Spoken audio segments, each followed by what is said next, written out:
দেখেন যে গরুর জিব্বা কাইঠা বালতিতে রেখে দিছিল গতকালকে মাগরিবের নামাজের পর, আর সেই জায়গায় চলে আসছে। দেখেন অনেক লোক দেখার জন্য চলে আসছে। এই যে গরুটা, যে জিব্বা না থাকলে আমি কথা বলতে পারতাম না, আজকে সেই গরুর জিব্বা কাটে আলাইছে। মানুষ কি পশু নামে পরিচিত দুনিয়াতে বাস করতেছে, আর সেই গরু জিব্বা কাটে আলাইছে। যে গরু নাকি আল্লাহ তাআলা আমাদের জন্য সৃষ্টি করছে, আর আমরা হইলাম সৃষ্টির সেরা জীব।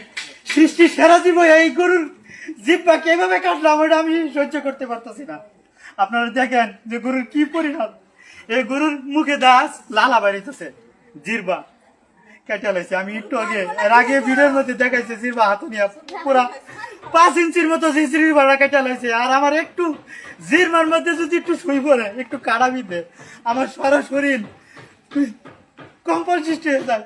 আজকে সেই গরুর জিব্বা কেটে লাইছে। দেখেন এই যে আমার বড় বড় ভাইরা, সম্মানিত ভাইরা সামনে উপস্থিত আছে, আজকে সেই গরুর কি নির্মম পরিবেশ। এই গরুর ভিতরে 5 মাসের বাচ্চা আছে। আজকে এই গরুটা আমি কিভাবে কি করব বলেন। আরেক মানুষ, এই যে আমার গরুর মালিক উপস্থিত, এই গরুর পেটে যদি বাচ্চা না থাকতো তাহলে জব করে হলে একটা সিস্টেম করা হতো।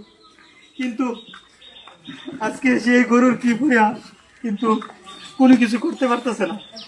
আর সেই গরু না খায়